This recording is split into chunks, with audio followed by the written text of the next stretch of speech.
वैसे तो film industry में हर साल एक से बढ़कर एक अद्भुत कलाकार की गिनतियों में बढ़ोतरी होती है, लेकिन भीड़ से हटकर लोगों के दिलों में जगह बनाना हर किसी के बस की बात नहीं। आप लोग जानते हैं कि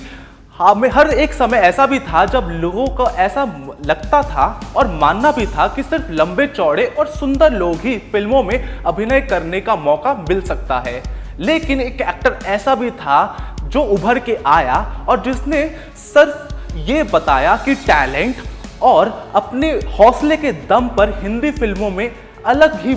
मुकाम हासिल किया जा सकता है और करोड़ों आउटसाइडर्स के लिए इंस्पिरेशन बनने का काम किया। फिल्मों में उनका समय जितना भी कम हो, लेकिन शाहरुख खान हो या सलमान खान, उन्होंने अपने किरदार को इतने उम्दा तरीके से निभाया कि उन्होंने सिर्फ एक दशक में ही अलग ही फैन फॉलोइंग बनाई है। पर आजकल वे बड़े बजट की फिल्मों के साथ साथ छोटे बजट की क्रिटिकली अक्लेम्ड मूवी से भी गायब नजर आ रहे हैं। जी हाँ, हम बात कर रहे हैं फैजल खान, मंटो, मांझी, नवाजुद्दीन सिद्दीकी के बारे में, जिन्होंने अपना करियर एक जीरो से स्टार्ट किया, जिनकी फिल्मों को आपने जीवन के किसी न किसी मोड़ पे जरूर देखा होगा।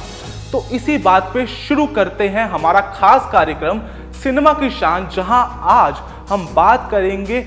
सीरीज के पहले एपिसोड के बारे में और जानेंगे क्यों सबके दिलों पे राज करने वाले नवाज बड़ी बड़ी फिल्मों से आजकल गायब नजर आ रहे हैं।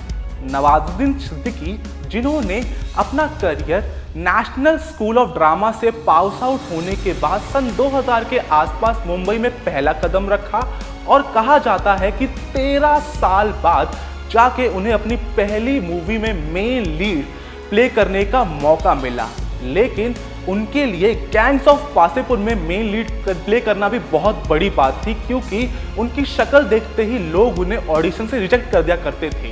गैंग्स ऑफ वासेपुर में के रिलीज होने के पहले उन्होंने मशहूर फिल्मों में छोटे मोटे किरदार किए, जिनमें शामिल थी मुन्ना भाई, MBBS, शुभ,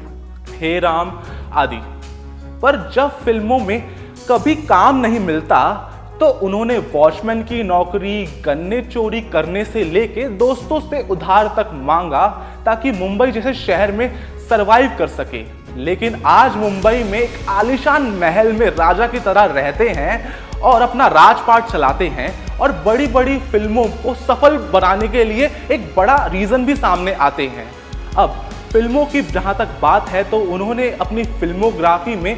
अलग अलग तरीकों की फिल्में करी हैं, जिनमें गैंग्स ऑफ वासेपुर शामिल है ही, लेकिन Manto, Manjhi the mountain man, उसके बाद sacred games, Badlapur, lunch box, Raman Raghav कहानी और कई बेहतरीन फिल्मों से अलग अलग कैरेक्टर्स को जिया है और ऑडियंस ने भी मसाला फिल्मों से हटके उन्हें दूसरी फिल्मों में भी अप्रिशिएट किया है। और बात करें उनके मसाला फिल्मों की तो बजरंगी भाईजान, रईस, किक में भी उन्हें लोगों की नज़रों में एक्टिंग की पाठशाला बताया जाता है। लेकिन कुछ ऐसा हुआ जिन्होंने इन सारी चीज़ों को बदल के रख दिया।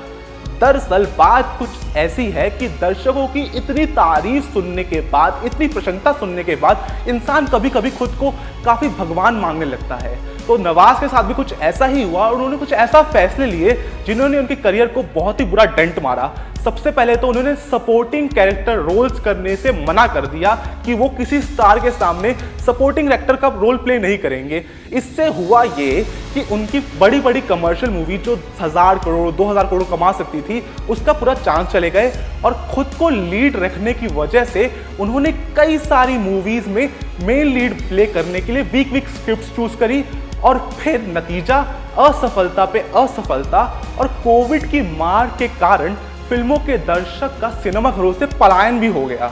और रही